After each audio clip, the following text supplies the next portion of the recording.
ಎಲ್ಲ ಒಂದು SLC ವಿದ್ಯಾರ್ಥಿಗಳಿಗೆ ಟ್ರೂ ಕೆ ಅಫಿಷಿಯಲ್ ಚಾನಲ್ಗೆ ಸ್ವಾಗತ. ನಾನು ಚೇತನ್ ಸೇಕೆ. ಇವತ್ತಿನ ವಿಡಿಯೋದಲ್ಲಿ SLC F1 ಎಕ್ಸಾಮ್ಗೆ ಹಿಂದಿ ವಿಷಯದ ಒಂದು ಪ್ರಶ್ನೆ ಪತ್ರಿಕೆ ನೋಡೋಣ.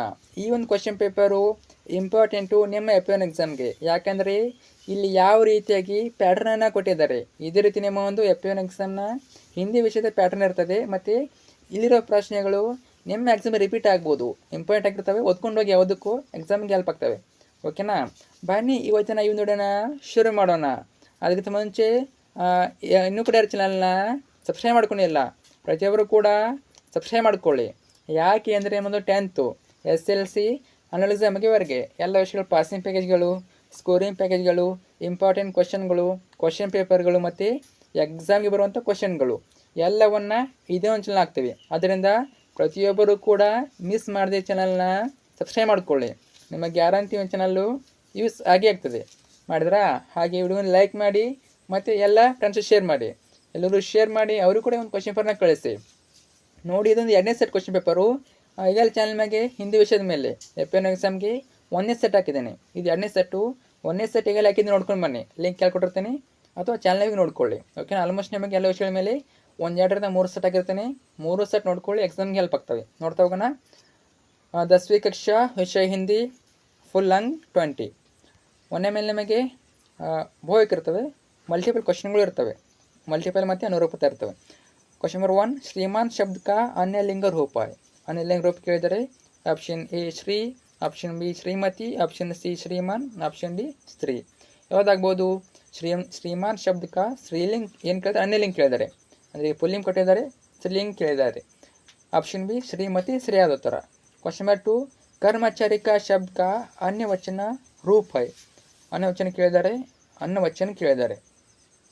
ಯಾವುದಾಗ್ಬೋದು? ಆಪ್ಷನ್ ಎ ಕರ್ಮಚಾರಿಯ, ಆಪ್ಷನ್ ಬಿ ಕರ್ಮಚಾರಿಗನ್, ಆಪ್ಷನ್ ಸಿ ಕರ್ಮಚಾರಿ, ಆಪ್ಷನ್ ಡಿ ಕರ್ಮಚಾರಿಯ. अन्य ವಚನ ಕೇಳಿದ್ದಾರೆ. ಯಾವುದಾಗ್ಬೋದು? ಆಪ್ಷನ್ ಬಿ ಕರ್ಮಚಾರಿಗನ್ ಉತ್ತರ ಆಗ್ತದೆ. ನೋಡ್ಕೊಳ್ಳಿ, ಒಂದು ಆನ್ಸರು ಮಿಸ್ಟೇಕ್ ಆಗಿ ಕಮೆಂಟ್ ಹಾಕಿ. Okay, almost option B correct ಅನ್ಕೋತೀನಿ, ಕಮೆಂಟ್ ಹಾಕಿ. ಇನ್ನು 3ನೇದು, ನಾಗ್ಪುರ್ ಸಂತರ ಕಾಶ್ಮೀರ ಅನ್ನೋದು ಏನಾಗ್ತದೆ? ಸೇಬ್ ಆಗ್ತದೆ. ನಾಗ್ಪುರ್ ಸಂತರ ಕಾಶ್ಮೀರಿ ಸೇಬ್. ಓಕೆ. 4ನೇದು, ಗಿಲ್ಲು ಮೇರೆ ಪಾಸ್ ರಕಿ ಸುರಾಯ್ ಪರ್ ಲೇಟ್ ಜಾತಾ ತಾ. ಮಾತೃಭಾಷೆ ಮೇ ಅನುವಾದ ಕೀಜಿಯೆ. ನೀವು ಇಂಗ್ಲೀಷಲ್ಲಿ ಮಾಡ್ಬೋದು ಅಥವಾ ಕನ್ನಡದಲ್ಲಿ ಮಾಡ್ಬೋದು. ಗಿಲ್ಲು ಮೇರೆ ಪಾಸ್ ರಕಿ ಸುರಾಯ್ ಪರ್ ಲೇಟ್ ಜಾತಾ ತಾ. ಗಿಲ್ಲು ನನ್ನ ಹತ್ತಿರ ಇರುವ ಸುರಾಯಿ ಹತ್ತಿರ ಮಲಗುತ್ತಿತ್ತು, ಅಥವಾ ಸುರಾಯಿ ಅಂದರೆ ಹೂಜಿ ಅಂತ ಕರೀತಾರೆ ನೋಡಿ ಕನ್ನಡದಲ್ಲಿ, ಅದರ ಪಕ್ಕ ಮಲಗುತ್ತಿತ್ತು ಅಂತ ಬರಿಬೋದು ನೀವು ಕನ್ನಡದಲ್ಲಿ. ಇನ್ನು 2ನೇ ಮೆನು, ನಿಮ್ಲಿಖಿತ ಪ್ರಶ್ನೆಗೆ ಉತ್ತರ ಏಕೆ ಪೂರ್ವ ವಾಕ್ಯ ಮೇಲೆ ಲಿಖಿ. 1 ಅಂಕದ 3 ಪ್ರಶ್ನೆ, ಟೋಟಲ್ ಆಗಿ 3 ಅಂಕ, ಪ್ರತಿ ಪ್ರಶ್ನೆಗೆ 1 ಅಂಕ. ಇಲ್ಲಿಂದ ನಿಮಗೆ ಕೇವಲ ಕ್ವಶನ್ ಕೊಡ್ತೇನೆ, ಉತ್ತರ ಬೇಕು ಅಂದರೆ ಗ್ರೂಪಲ್ಲಿ ಹಾಕ್ತೀನಿ. ಗ್ರೂಪಲ್ಲಿ ಹಾಕೋಕ್ಕಾಗಿಲ್ಲ ಅಂದರೆ ನಿಮಗೆ ಮತ್ತೊಂದು ವಿಡಿಯೋದಲ್ಲಿ ಆನ್ಸರ್ ಕೊಡ್ತೀನಿ. ಓಕೆ, ಅಥವಾ ಈಗ ನಿಮಗೆ ನಿಮ್ಮ ಹತ್ರ ನೋಟ್ಸ್ ಇದ್ದರೆ ಅಲ್ಲಿ ನೋಡ್ಕೊಳ್ಳಿ, ಅಥವಾ ನಿಮಗೆ 1ನೇ ಸೆಟ್ ಹಾಕಿದ್ದೀನಿ, 1ನೇ ಸೆಟ್ಟಲ್ಲಿ ಕೂಡ ನಿಮಗೆ ಕೆಲಸ ಉತ್ತರ ಇವೆ, ಅಲ್ಲಿ ನೋಡ್ಕೋಬೋದು. ಅಥವಾ ನಿಮಗೆ ಮತ್ತೇನು ಹಾಕಿದ್ದೀನಿ, ಅಭ್ಯಾಸದ ಕ್ವಶನ್ ಹಾಕಿದ್ದೀನಿ, ಅಭ್ಯಾಸದ ಕ್ವಶನ್ ಆನ್ಸರ್ ಹಾಕಿದ್ದೀನಿ, ಎಲ್ಲ ಕ್ವಶನ್ ಆನ್ಸರ್ ನೋಡ್ಕೊಳ್ಳಿ, ಅಲ್ಲಿ ಕೂಡ ನೀವು ಆನ್ಸರ್ನ ಹುಡ್ಕೋಬೋದು. ಭಾರತ್ ಮಾ ಕೆ ಹಾತ್ ಮೇ ಕ್ಯಾ ಹೈ. ನಿಮಗೆಲ್ಲ ಗೊತ್ತಿದೆ, ತುಂಬಾ ಈಸಿ. ಏಕ ಆತ್ಮ ನ್ಯಾಯ ಪದಕ, ದೂಸರೆ ಆತ್ಮ ಜ್ಞಾನದೇವ್. ಇದು ತುಂಬಾ ಸುಲಭ ಇವೆ, ಅಷ್ಟೊಂದು ಟಫ್ ಇಲ್ಲ. ಇನ್ನು ಕ್ವಶನ್ ನಂಬರ್ 6, ಜೈ ಹಿಂದ್ ಕಾ ನಾದ್ ಕहाँ कहाँ पर गूंजना चाहिए. ಜೈ ಹಿಂದ್ ಕಾ ನಾದ್ सकल नगर पर गूंजना चाहिए. ಸಿಂಪಲ್ ಆಗಿ ಹೇಳಿದ್ದೀನಿ, सकल नगर पर ಅಥವಾ गाँव पर ಅಂತ ಕರೀತಾರೆ. ಇನ್ನು ಕ್ವಶನ್ ನಂಬರ್ 7, स्वाद में सेब किससे बढ़कर नहीं है. स्वाद में सेब आम से बढ़कर नहीं है. आम ಅಂತ ನೋಡಿ ಮಾವಿನ ಹಣ್ಣು. स्वाद में सेब आम से बढ़कर नहीं है. ಇನ್ನು 3ನೇ ಮೆನು, 2-3 ವಾಕ್ಯ में उत्तर लिखिए. 2 ಅಂಕದ 3 ಪ್ರಶ್ನೆ, ಟೋಟಲ್ ಆಗಿ 6 ಅಂಕ, ಪ್ರತಿ ಪ್ರಶ್ನೆಗೆ 2 ಅಂಕ. ಕ್ವಶನ್ ನಂಬರ್ 8, कश्मीरी सेब पाठ से क्या सीख मिलती है. कश्मीर सेब पाठ से क्या सीख मिलती है. ಸಿಂಪಲ್ ಆಗಿ ಹೇಳ್ಬೇಕಂದ್ರೆ ಕನ್ನಡದಲ್ಲಿ ಖರೀದಾರಿ ಕರ್ತೆ ಸಮಯ ಜ್ಞಾನ ಇರಬೇಕಂತ ಹೇಳ್ತಾರೆ ಅವರು. ಅರ್ಥ ಆಯ್ತಾ? ನೀವು ಯಾವಾಗಾದರೂ ಪರ್ಚೇಸ್ ಮಾಡುವಾಗ, ಖರೀದಿ ಮಾಡುವಾಗ ನಿಮಗೆ ಸ್ವಲ್ಪ ಜ್ಞಾನ ಇರಬೇಕು ಅಂತ ಹೇಳ್ತಾರೆ. ಹಿಂದಿಯಲ್ಲಿ ನೋಡ್ಕೊಳ್ಳಿ ನೀವು. ಇನ್ನು 9ನೇದು, ದಿನಕರ್ ಜಿ ಕೆ ಅನುಸಾರ ಮಾನವ ಕಾ ಸಹಿ ಪರಿಚಯ ಕ್ಯಾ ಹೈ. ಇದು ಕೂಡ ಇಂಪಾರ್ಟೆಂಟ್ ಕ್ವಶನ್ನು, ಪ್ರತಿ ವರ್ಷ ಅನ್ನಲ್ ಎಕ್ಸಾಮಲ್ಲಿ ಕೇಳ್ತಾ ಇದ್ದಾರೆ, ಅದರಿಂದ ಚೆನ್ನಾಗಿ ನೋಡ್ಕೊಂಡೋಗಿ. ಇನ್ನು 10ನೇದು, ಭಾರತ್ ಮಾ ಕೆ ಪ್ರಾಕೃತಿಕ ಸೌಂದರ್ಯ ಕಾ ವರ್ಣನೆ ಕೀಜಿಯೆ. ಅದೇ ನೋಡಿ, ಹರೇ ಬರಿ ಹೇ. 1ನೇ ಪ್ಯಾರಾದಲ್ಲಿ ಇದು ಉತ್ತರ ನೋಡ್ಕೊಳ್ಳಿ. ನೆಕ್ಸ್ಟು 4th, 3-4 ವಾಕ್ಯ ಮೇಲೆ ಉತ್ತರ ಲಿಖಿ. 3 ಅಂಕದ 1 ಪ್ರಶ್ನೆ, ಟೋಟಲ್ ಆಗಿ 3 ಅಂಕ, ಒಂದೇ ಪ್ರಶ್ನೆ ಕೇಳಿದ್ದಾರೆ. ಗಿಲ್ಲು ಕೆ ಕಾರ್ಕಲಾಬ್ ಕೆ ಬಾರೆ ಮೇ ಲಿಖಿ. ವೆರಿ ಇಂಪಾರ್ಟೆಂಟು, ಗಿಲ್ಲು ಕೆ ಕಾರ್ಕಲಾಬ್. ಅಥವಾ ಮಹಾದೇವ್ ವರ್ಮ ಬಗ್ಗೆ ಕೇಳ್ಬೋದು, ಗೆಲುವಿಗೆ ಕಾರ್ಯಕಲಾಪ್ ಕೇಳ್ಬೋದು. ಎರಡು ಕೂಡ ಇಂಪಾರ್ಟೆಂಟ್ ಕ್ವಶನ್ನು. ಇದು ಕೇವಲ ನೀವು ಓದ್ಕೋಬೇಕಾದ್ರೆ ಏನು ಓದ್ಕೊಳ್ಳಿ, ಬರೀ FAN ಅಂತ ಓದ್ಕೋಬೇಡಿ, ಅನ್ನೋಲ್ ಎಕ್ಸಾಮ್ ಅಂತಲೇ ಓದ್ಕೊಳ್ಳಿ. ಯಾಕಂದರೆ ನಿಮ್ಮ ಎಕ್ಸಾಮ್ಗೆ ಕ್ವಶನ್ ರಿಪೀಟ್ ಆಗ್ತವೆ. ಓಕೆನಾ, ಬರೀ FAN ಪರ್ಪಸ್ ಓದ್ಕೋಬೇಡಿ. SA1ಗೆ SA2 ಕೂಡ ಹೆಲ್ಪ್ ಆಗ್ತವೆ. ಇನ್ನು ಕೊನೆಯ ಪ್ರಶ್ನೆ ಏನು ಕೇಳಿದರೆ, ಗದ್ಯಾಂಶ ಕೊಟ್ಟಿದ್ದಾರೆ. ನಿಮಗೆ ಗದ್ಯಾಂಶ ಕೊಡ್ಬೋದಿಲ್ಲ, ಪದ್ಯ ಕೊಡ್ಬೋದು, ಎರಡರಲ್ಲಿ ಒಂದು ಕೊಡ್ತಾರೆ. ಓಕೆನಾ, ನೀವು ನೋಡ್ಕೋಬೋದು. 1ನೇ ಸೆಟ್ ಕೊಟ್ಟಿದ್ದೀನಿ. 1ನೇ ಸೆಟ್ಟಲ್ಲಿ ಅವರು ಪೊಯಮ್ನ ಕೇಳಿದ್ದಾರೆ, ಕೆಲವೊಂದ್ಸಲ ಗದ್ಯಾಂಶ ಕೊಡ್ಬೋದು. ಯಾವುದಕ್ಕೂ ನಿಮ್ಮ ಹಿಂದಿ ಟೀಚರ್ನ ಕೇಳ್ಕೊಳ್ಳಿ, ನಿಮಗೆ ಹಿಂದಿ ಯಾರು ಹೇಳ್ತಾರೋ ಅವ್ರು ಕೇಳ್ಕೊಳ್ಳಿ. ಕೆಲವೊಂದ್ಸಲ ಅವರು ಪದ್ಯ ಹಾಕ್ಬೋದು, ಇಲ್ಲ ಕೆಲವೊಂದ್ಸಲ ನಿಮಗೆ ಗದ್ಯ ಭಾಗವನ್ನು ಹಾಕ್ಕೊಡ್ಬೋದು. ಓಕೆನಾ, ಯಾವುದಕ್ಕೂ ನಿಮ್ಮ ಹಿಂದಿ ಟೀಚರ್ನ ಕೇಳಿ ಅವ್ರನ್ನ ಕ್ಲಾರಿಫೈ ಮಾಡ್ತಾರೆ. ಓಕೆನಾ, ಒಂದು ಗದ್ಯ ಕೊಡ್ತಾರೆ, ಇಲ್ಲ ಪದ್ಯ ಕೊಡ್ತಾರೆ 4 ಮಾರ್ಕ್ಸ್ಗೆ. ನೋಡ್ಬೋದು ಇಲ್ಲಿ. ಇನ್ನು ಓದ್ಕೊಂಡ್ಬಿಟ್ಟು ಕ್ವಶನ್ ಆನ್ಸರ್ ಮಾಡಬೇಕು. 4 ಕ್ವಶನ್ ನೀವು ನೋಡ್ಕೊಳ್ಳಿ, 1 2 3 4. ಓಕೆನಾ, ಕರೆಕ್ಟಾಗಿ ಓದ್ಕೊಂಡು ಎಲ್ಲ ಆನ್ಸರ್ ತುಂಬಾ ಈಸಿ, ಎಲ್ಲೇ ಇರ್ತವೆ ಎಲ್ಲ ಕೂಡ.